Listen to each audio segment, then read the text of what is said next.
Hi friends, अगर आप हमारे वीडियो को सबसे पहले देखना चाहते हैं तो अभी हमारे चैनल को सब्सक्राइब करें और बेल आइकन दबाएं। बीजेपी ने काटा सुमैया का टिकट। कांग्रेस बोली शिवसेना के भ्रष्टाचार का उजागर करने की मिली सजा। लालकृष्ण आडवाणी और मुरली मनोहर जोशी के बाद बीजेपी ने पार्टी के एक और बड़े नेता किरीट सोमैया का टिकट काट दिया है। टिकट कटने के बाद बीजेपी ने मुंबई नॉर्थ ईस्ट से भाजपा के मौजूदा सांसद किरीट सोमैया की जगह मुंबई के कॉर्पोरेटर मनोज कोटक को मैदान में उतारा है। शिवसेना भी कर रही थी विरोध। किरीट सोमैया के टिकट का विरोध बीजेपी की सहयोगी पार्टी शिवसेना ने भी किया था। सूत्रों के अनुसार किरीट सोमैया के खिलाफ पार्टी के भीतर भी आवाजें उठी थी, जिसके बाद अंदरूनी कलह को शांत करने के लिए बीजेपी ने युवा चेहरे मनोज कोटक को मैदान में उतारा गया। 65 साल के किरीट सोमैया मुंबई नॉर्थ ईस्ट से 2 बार के सांसद हैं। इससे पहले बीजेपी ने पार्टी के वरिष्ठ नेता मुरली मनोहर जोशी का कानपुर से टिकट काट उनकी जगह उत्तर प्रदेश सरकार में मंत्री सत्यदेव पचौरी को टिकट दिया था।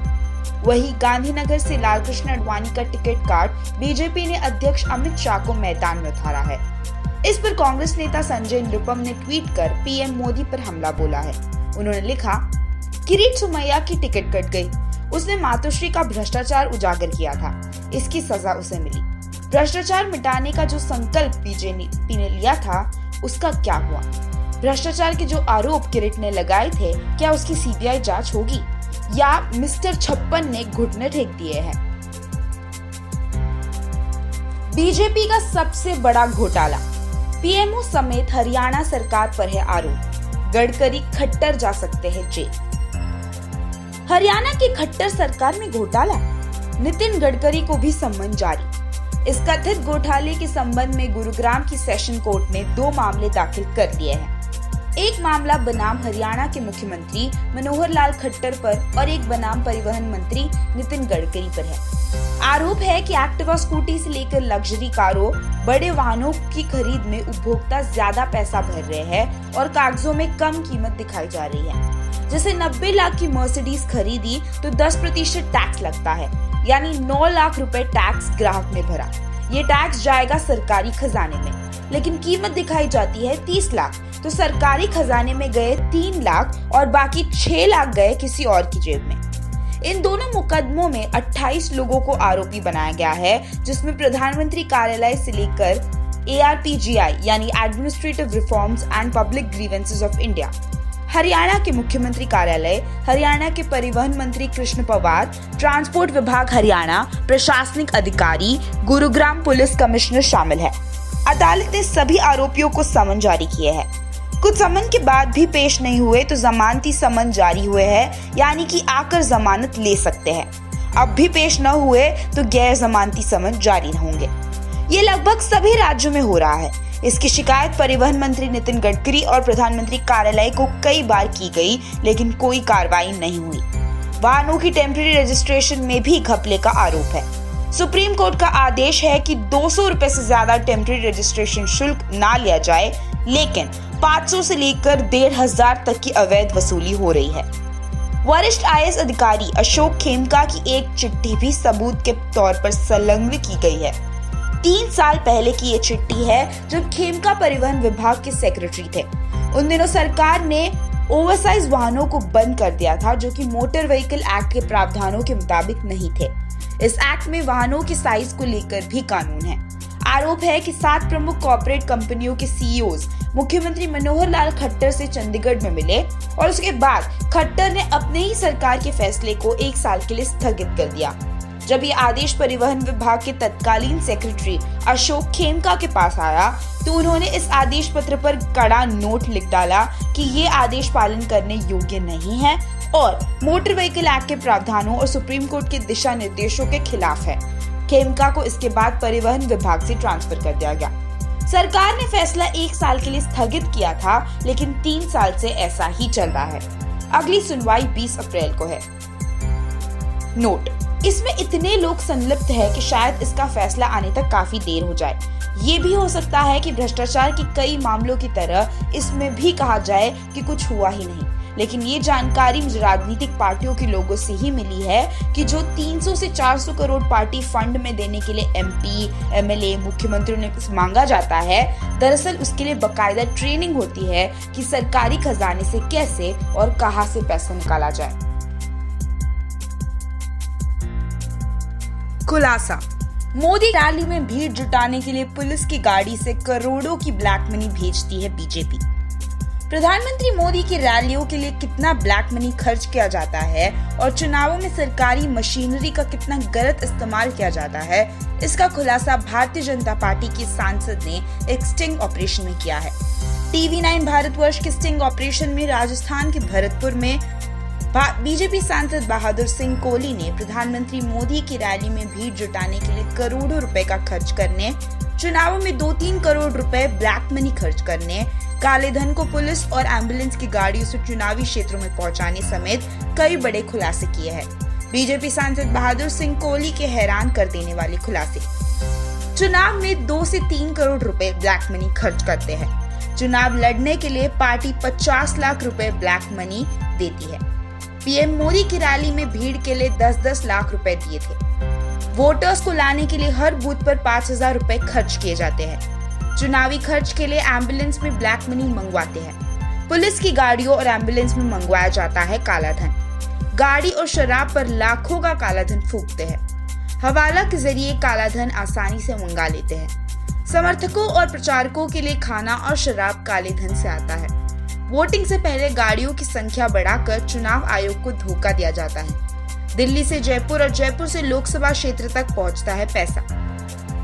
बीजेपी सांसद बहादुर सिंह कोहली ने TV9 भारतवर्ष के स्टिंग ऑपरेशन में ये बताया है कि यदि बड़े नेताओं की रैली होती है तो 80 लाख रुपए तक खर्च हो जाते हैं। ये पैसा रैली में लोगों की भीड़ जुटाने में खर्च होता है। सांसद ने बताया कि चुनाव लड़ने में 3 करोड़ रुपए तक खर्च हो जाते हैं।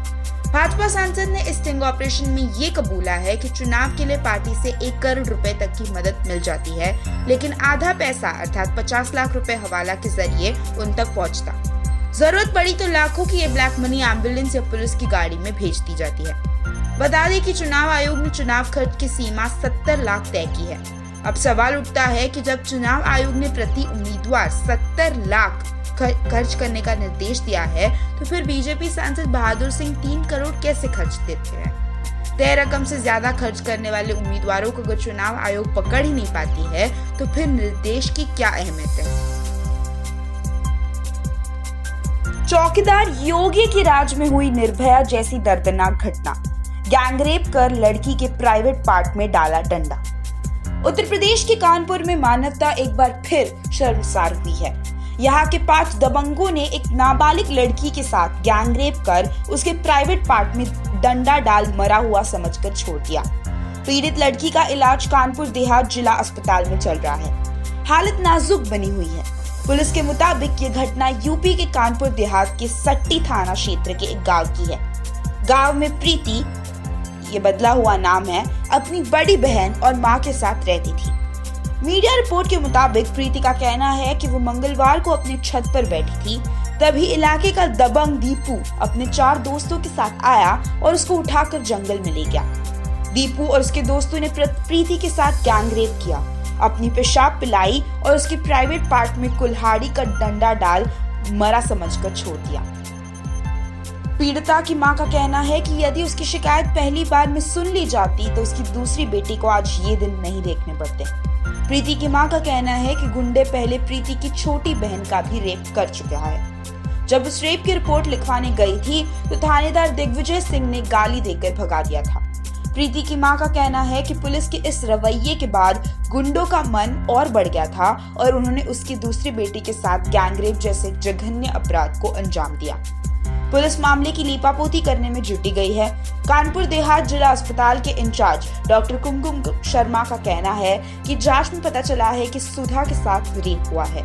वहीं बिना मेडिकल जांच रिपोर्ट के जिले के SP राधेश्याम का कहना है कि सुधा के साथ रेप नहीं हुआ है। ये मामूली मारपीट का मामला है और थाने में दोनों तरफ से मारपीट की रिपोर्ट दर्ज किया गया है। मोदी को दोबारा PM बनाने से कोई फायदा नहीं, अगले 5 साल भी नेहरू उन्हें काम नहीं करने देंगे, कहती है RJD। प्रधानमंत्री नरेंद्र मोदी अक्सर एक बात बोलते हैं कि भारत की वर्तमान हालत नेहरू की वजह से है। ये तो रही एक बात। प्रधानमंत्री और उनके नेता मंत्रियों के बयानों की भरमार है, जहां वो अपनी कमी को छुपाने के लिए स्वतंत्र भारत के पहले प्रधानमंत्री जवाहरलाल नेहरू को जिम्मेदार ठहरा देते हैं। ये उनके लिए सबसे आसान है। हद तो तब होती है जब भाजपा समर्थक इसको सच मानकर अपने नेताओं की हाँ में हाँ मिलाने लगते हैं। इस डिजिटल दौर में राष्ट्रीय जनता दल यानी राजद अपने ट्विटर हैंडल से भाजपा सहित पीएम मोदी पर कड़े तंज कस रहा है।